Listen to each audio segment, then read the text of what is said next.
This episode of Horsepower Heritage is sponsored by Model Citizen Diecast. Now, maybe you can't afford that full-size E30 M3 or that rare 71 Nissan Skyline GTR, and that's probably okay because your garage is already chock full of other projects, and you've been turning so many wrenches, your knuckles look like they belong to a prize fighter. The last thing you need to do is muck about with another old car, and that's where Model Citizen Diecast comes in. They sell collector-grade scale model cars from manufacturers like Amalgam, Auto Art, Mini Champs, and others. They stock 1/43rd scale and 1/18th scale offerings.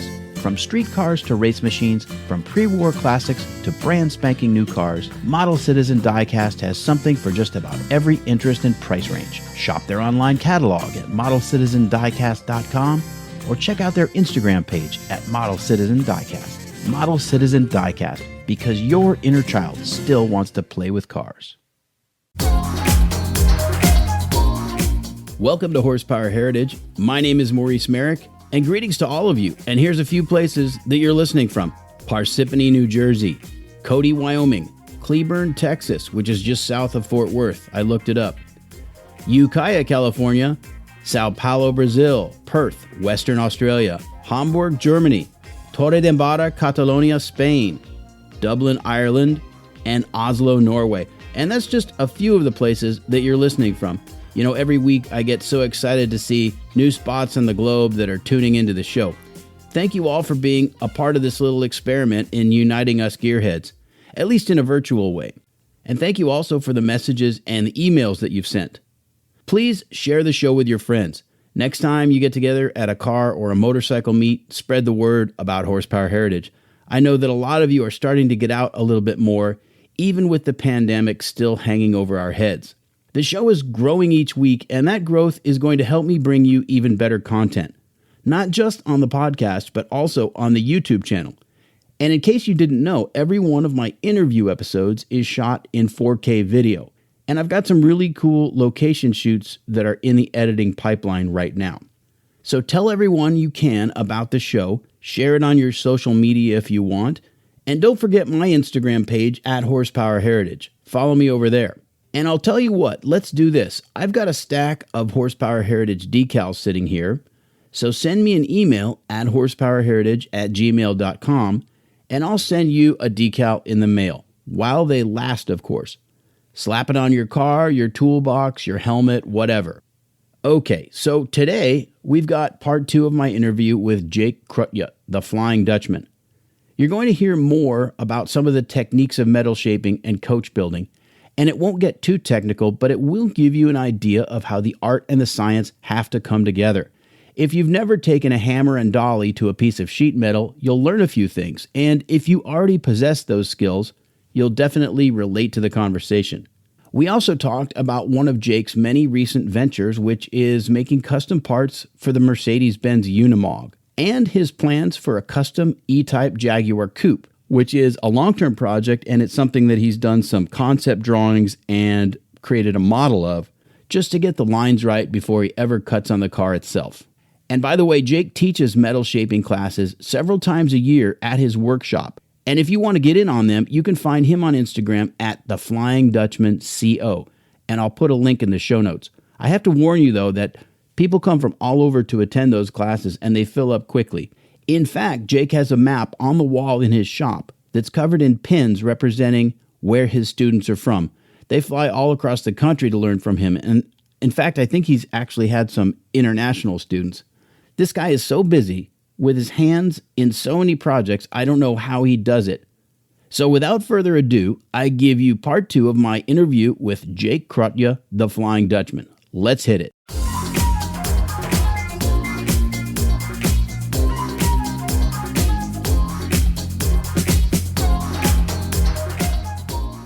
Like, it's the perfect auto restoration metal shaper coach builder.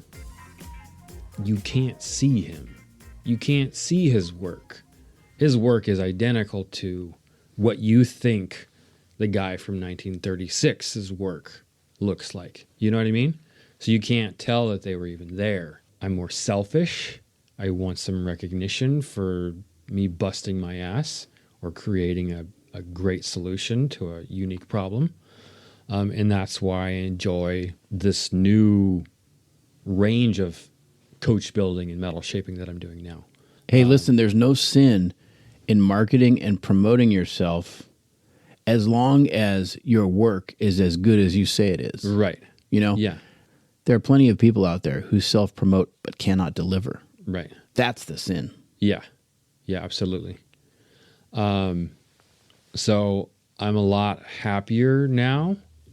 Not recreating, but creating, trying to build original works. I've started working on a UNIMOG product line. I'm making aluminum removable hardtops now. Finishing off the details on that. Let me ask you about that because Sure. there are so many generations of Unimog now. I don't know how deep we're into. I think we're like 15 generations in. Is that how far? Something like that. Okay. It's wild. And maybe in that timeline, there are some years that kind of don't depart too much from the previous generation. But let me get to my question, which is, have you decided on the focus on one Unimog model, or are you right now I'm focusing on the 404. Okay. They're very plentiful. They're attainable. It's a great place to get started. Next, beyond that, I'll be going into the 406 model, which were, a lot more advanced diesel. They actually can go on the highway. They have enough power to pull that off. And the 404 ran from about 63 to about 68 or something like that? I couldn't tell you the specific years, but it's definitely a 60s truck. But machine. it's totally analog. It's all very analog. Carburetor, mechanical. 2.2-liter gas engine. Right. Yeah. It's all gears. There's nothing fancy about them. They're super simple. Yeah. Very utilitarian. Yeah. Yeah. Very underpowered, unfortunately. Yeah, but we're working on that. The underpowered thing about Unimogs is, what's your context? What were they expected to do brand new? Oh. They're tractors. Yeah, they were tractors, looking like trucks. Right. Taking crops to market or, plowing snowy roads in Switzerland. They weren't doing 60 miles an hour, 70, 80 miles an hour on the freeway. Right. Well, and after all, that's what Unimog means. Universal Motor Gerät in German. So universal motor implement. Okay. That's where the name Unimog comes from. So soup to nuts, if you wanted to have a logging truck or a snow plow or, a street sweeper or ambulance, troop carrier. That's actually the one that we have is a Swiss troop carrier. Right. Yeah. Super cool. It's a great truck. No, I didn't get it at first. I was all about speed, but then once I, ran that thing up a 45-degree incline, I was like, this is way too cool. Yeah, that's where they shine. Yeah. Unimogs are super cool. By definition, they're versatile. They're gaining a lot of popularity with the four-wheel crowd in the U.S. now because you can get them cheaply. Right. And yet, there's not... Depending on the model, yeah. Right. The earlier ones, there's like a baby Unimog from the 50s. That one is more... It looks like a toy, honestly. It's small. It's very small. And it's got massive wheels, like tractor wheels. Right. They're farm implement, for cutting through the mud. Right. Or the snow or whatnot. But in the 60s, the 404 model and the 406, 416 model, those are the ones that are gaining real traction right now. They're on the lower scale of affordability, so you can afford them. They're not a $80,000, $90,000, $150,000 Unimog, like some of the newer ones. But there's no aftermarket. So all of the wild, crazy Unimogs you're seeing are all custom jobs.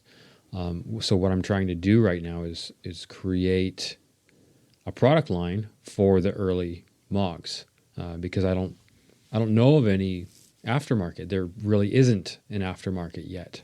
And that product line, how do you envision it at this point? Yeah, well, I figured I'd roll out with bumpers first, and it's all predicated on making actual sales.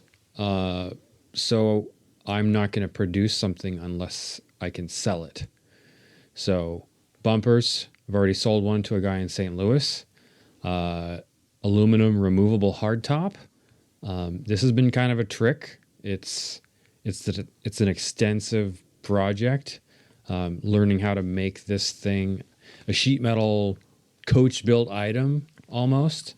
Learning how to production run it. I sold one to a guy in Washington. But yeah, starting with bumpers, hard tops. Everyone loves a snorkel on an off-road vehicle.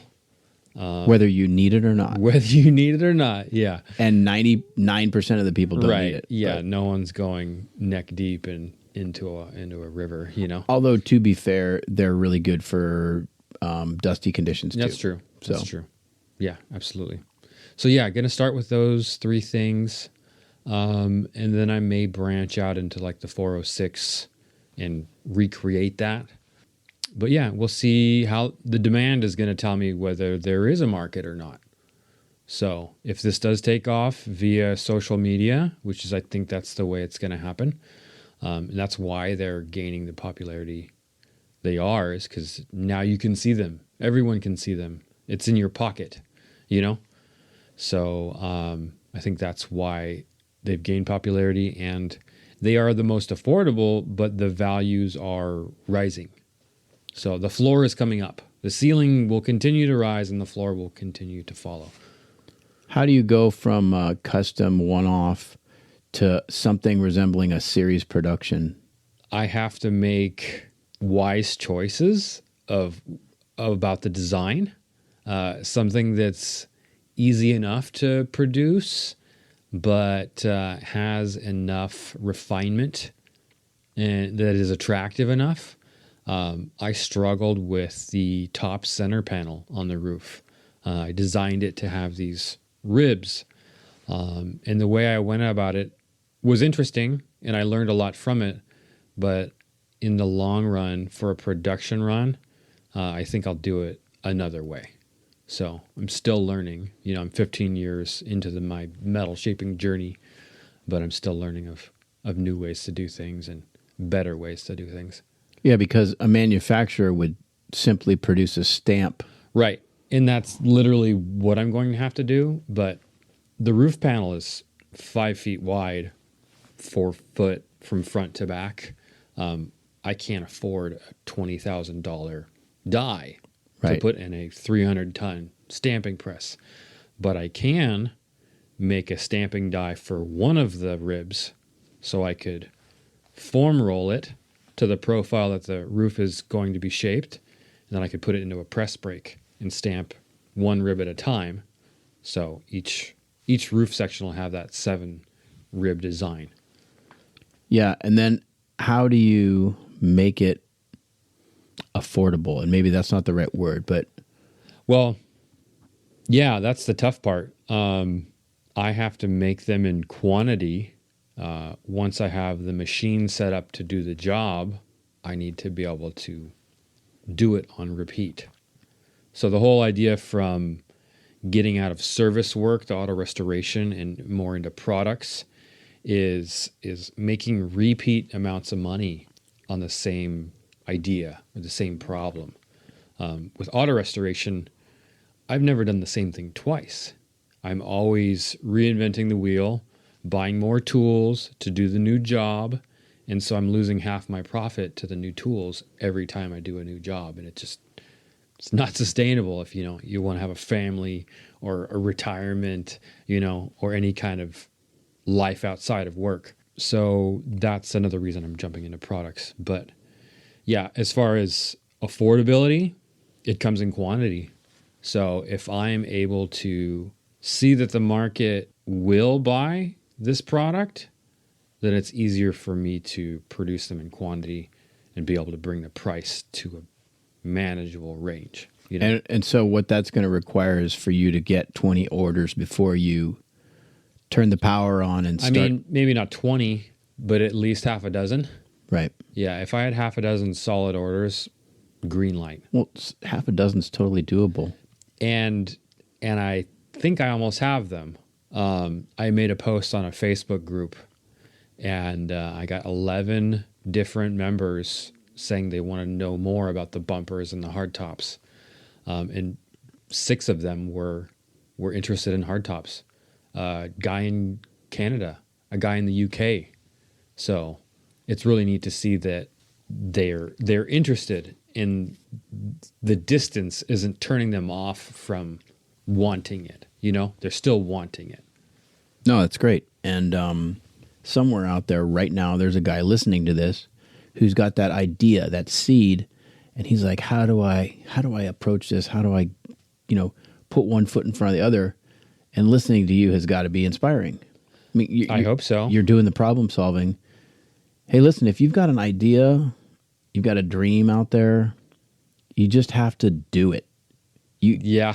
You can think a lot and you can plan a lot, but overthinking is the worst. Yeah. I'm guilty of that the most.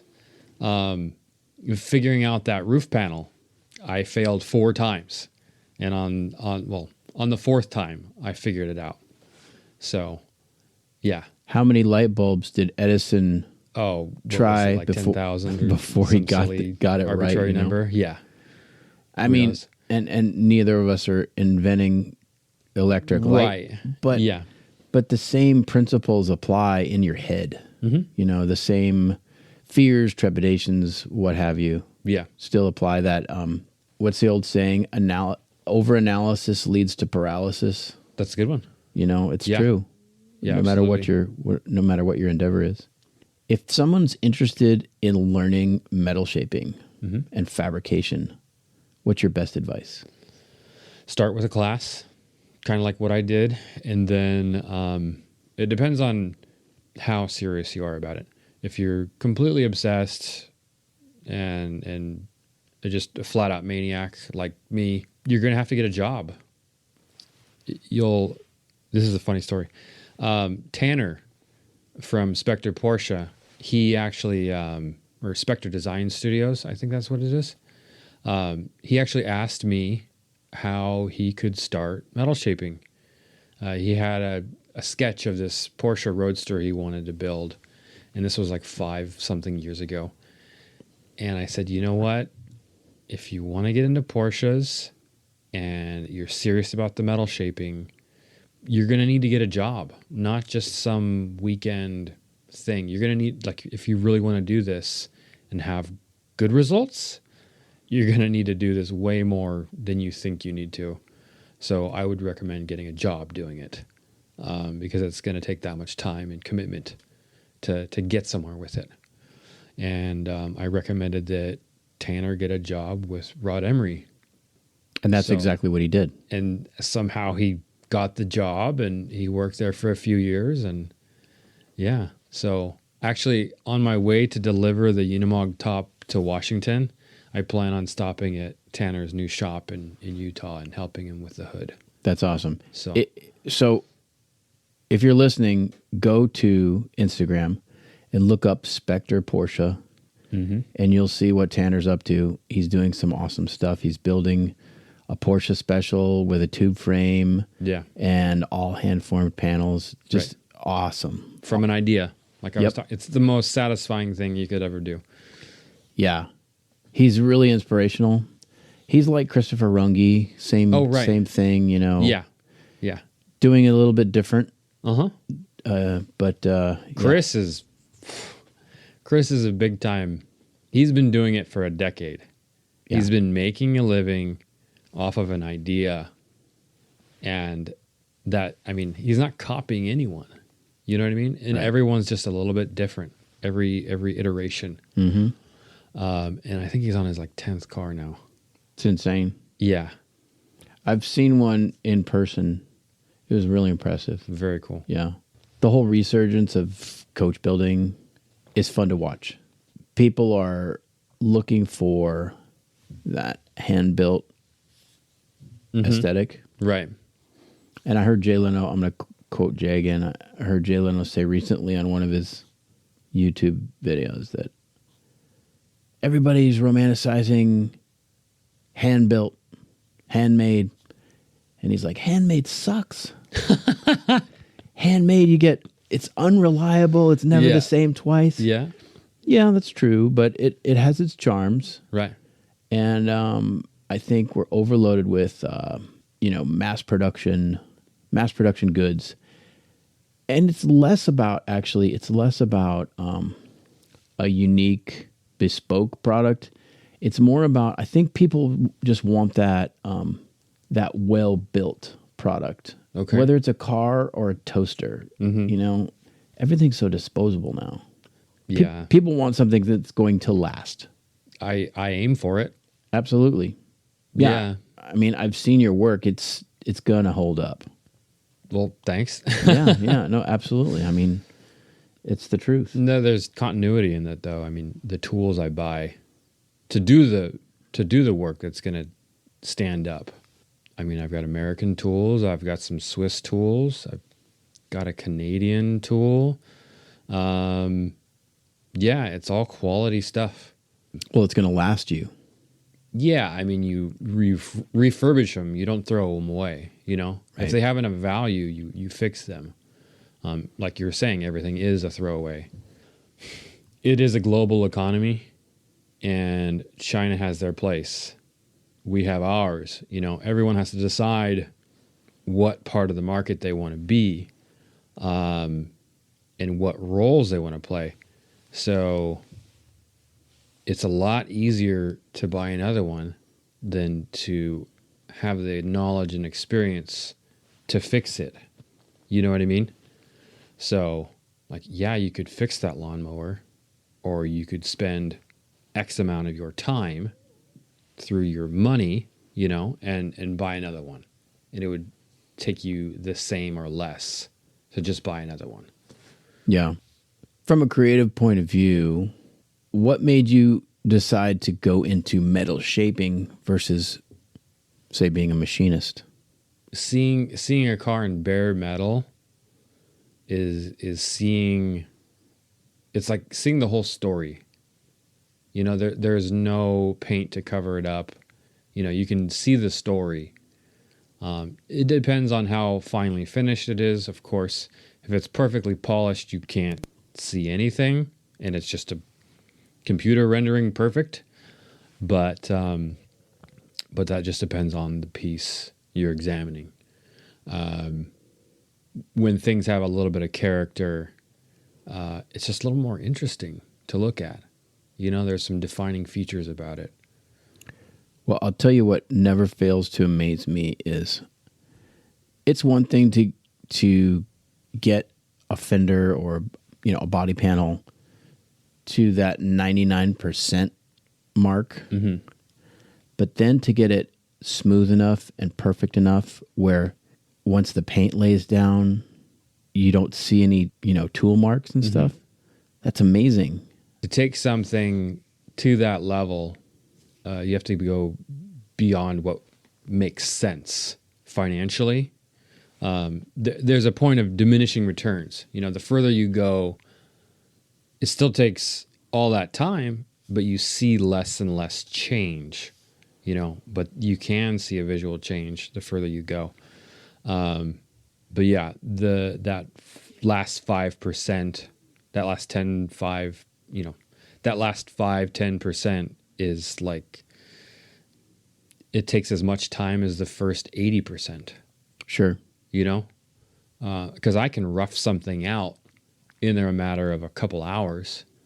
But to do the hard work is that last 3%, or whatever it is.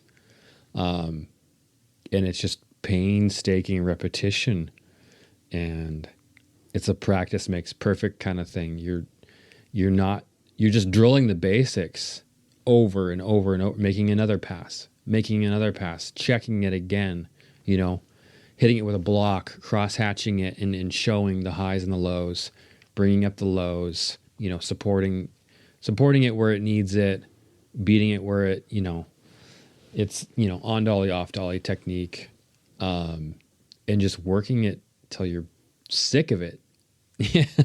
But it just looks better and better every time you make a round. And I think a lot of people don't understand. They think you just put it through the machine and it takes care of it, and it doesn't happen that way. So it's constant analysis, having a perspective, and being a great observer of what's happening with the metal. Sure, because if you're not keeping track of things can get out of hand really quick. I mean, I've seen metal shaping happening, and I don't have a trained eye, so I don't necessarily see progress or change. Yeah. But the trained eye sees volumes. Oh, right. And before I really developed my skills, I didn't understand. I'd have my mentor over my shoulder telling me what's happening, and it's happening right in front of me, and I couldn't see it, kind of a thing. But you screw up enough panels, and you have to do it over so many times. You learn to see what's happening, and look for hints, and find early indicators of that what you're doing is actually working. Because sometimes it'll seem like nothing's happening, and then all of a sudden it's gone way too far. So the English wheel's a good one for that one. Absolutely. And you can screw something up really quick with the wheel, right? I mean, one stray push or pull. Uh-huh. Oh, yeah. Yeah, no, you have to be a machine with a wheel. Yeah. I prefer the hammer.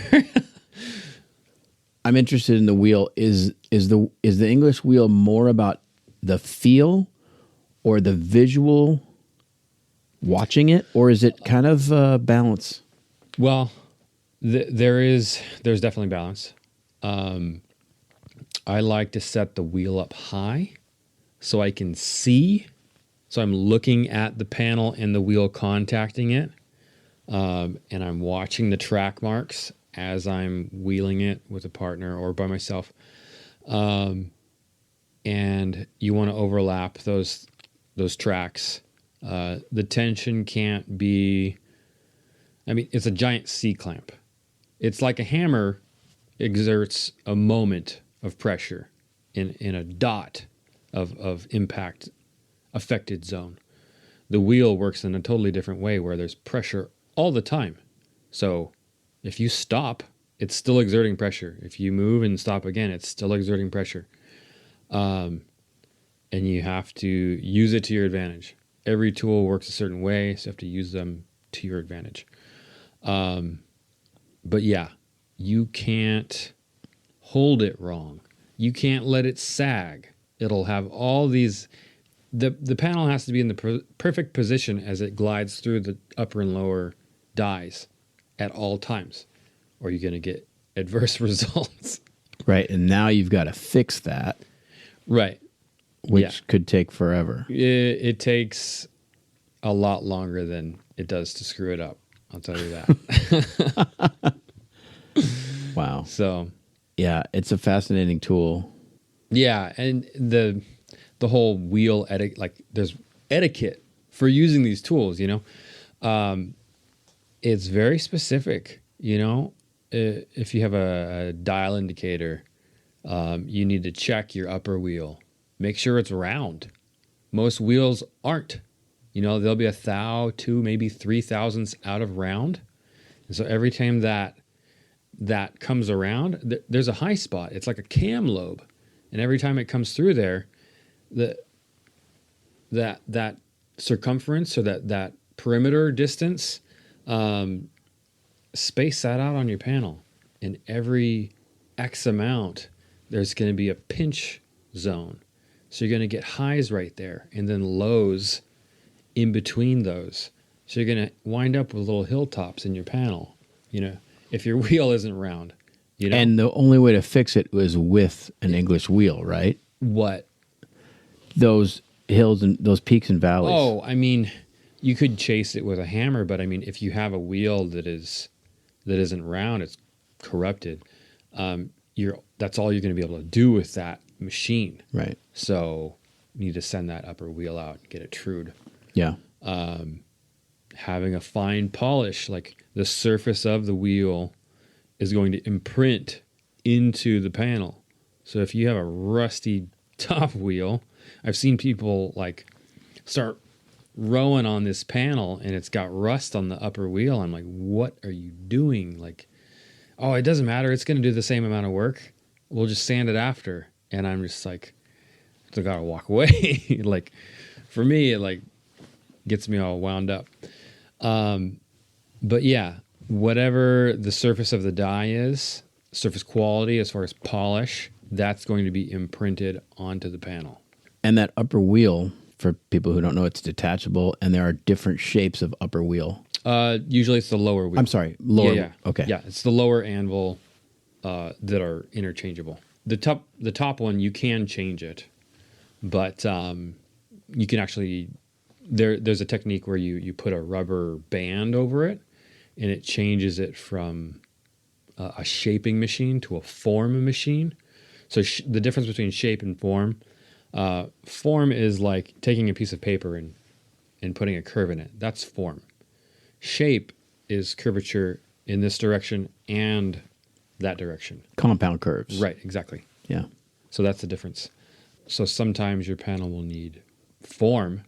You know, it'll have some compound in it, like you've already been wheeling it and working it. But instead of trying to shape in more curvature, you need to form just manually, just with your hand or over your knee, you know, whatever it takes to give it the right amount of attitude. There's so many things you need to watch out for. And I mean, the panel's telling you what it wants. It's like speaking to you in a sense, but you really have to know what you want from it. When you were at Alan Taylor, you were able to work on some high-end stuff, obviously, because that's all they do, but you were able to work on a car that podiumed at Pebble, is that right? A couple, actually. I made this windshield template. Basically, I took this 1950s Tabalago, like, sports car and created a windshield tool. I don't know what else to call it. It's a glass forming tool. I made angular structural bracketry pieces, welded them together, shaped them to the inside of the window area on the windshield, and created a form to slump the glass over to create the windshield. And I think that car got like second or third at Pebble back in like 06, 07, something like that. But really cool. Tabalago was black, roadster, sporty car.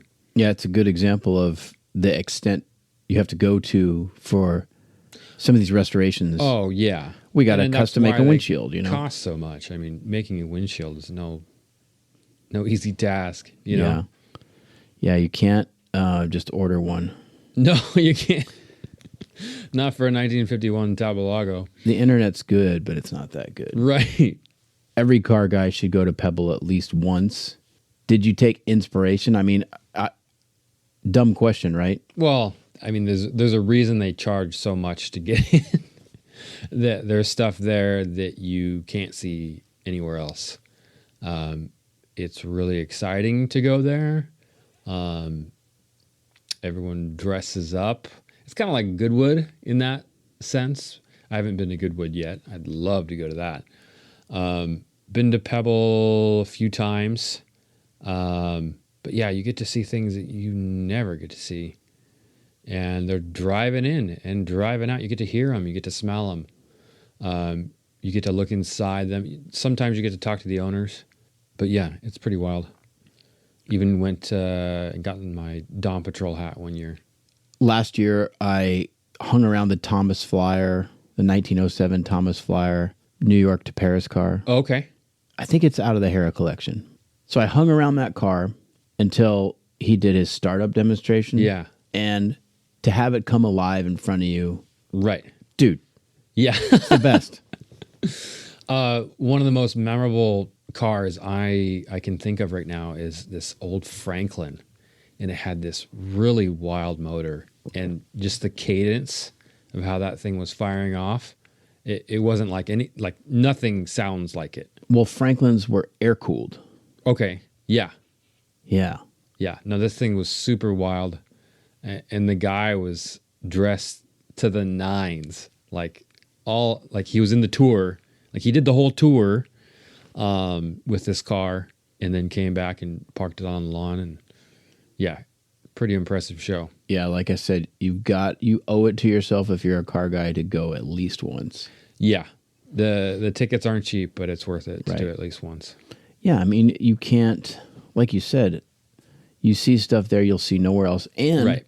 you'll see stuff there that won't see the light of day That's, yeah, probably for another 10 years. probably not. Yeah. So very cool. You'll see these cars at auctions, at Pebble, in private collections, and that's about it.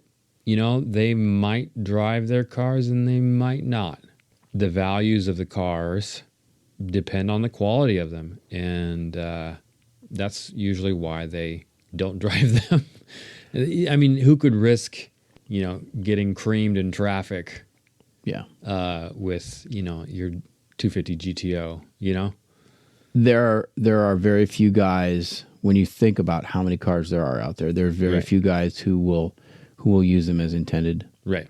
And there are private collections that no one ever gets to see. There's cars that have been shuttered away for decades, and the real high-end guys know where they're at, but nobody gets to see them. Right.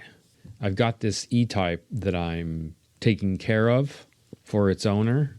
It's just a E-Type 2+2, so it's kind of the ugly duckling of the E-Types, but it's still a Series 1. It's a 66, and my fantasy as a coach builder car guy is to 3D scan the car and create a low drag coupe version for the 2+2 Series 1 car, and use it as a daily driver.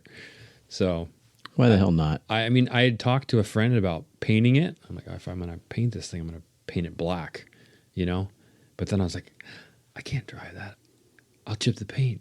And he's like, you better freaking drive it. Like, if I'm going to help you with this thing, like, you're going to drive it. Like, don't be afraid. I'm like, you're right. Like, what am I turning into? Like, I haven't even started working on the car, and I was already scared to use and use it as I should, I vote for silver.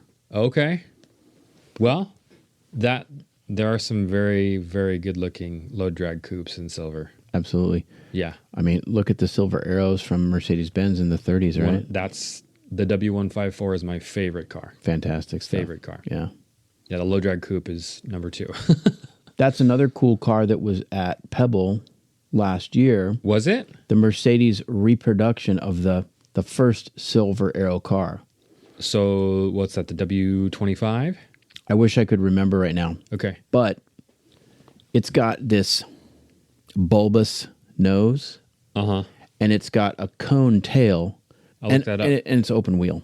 It's a reproduction? Or Yeah, recreation? the original or- car was lost, Oh, okay.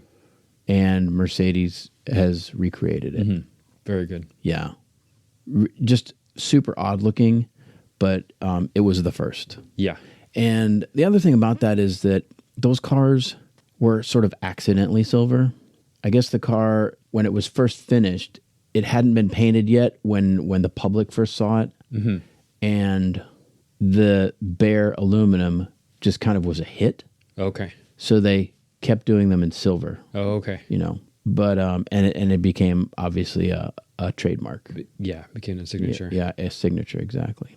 Now, I have other metal shaping fantasies. I'd love to recreate a Mercedes T80. Have you seen that car? It's 6 wheels. It's 2 rear axles. It's got these giant pontoon rear fenders. I think so. It's got wings on the side. The thing's like 30 feet long. Sounds like Chitty Chitty Bang Bang. Yeah, it's nuts. Center position steering. Okay, yeah. Really, yeah. I'm going to have to look this up. Yeah. T80. T80, Mercedes T80. What era are we talking about? Mid-30s? Like, yeah, 1938. Okay. 1939. Okay. Yeah. 6-wheel. Mm-hmm. Why? It actually had a transaxle. It's mid-engine, and it's just a beast. So it's like a touring car? No, this is like a land speed Autobahn car. Oh, holy smokes. Okay. Yeah. Wow. I'm going to look it up. Speed machine. That's awesome. Yeah. In talking to you, what I'm hearing from a creative perspective is that you're not the guy who's going to be happy in his career taking that Porsche body or, for that matter, that Bugatti and restoring it because it's someone else's creation. What you want to do is make your own thing. You want to pull something from the ether. Making an original is the ultimate challenge.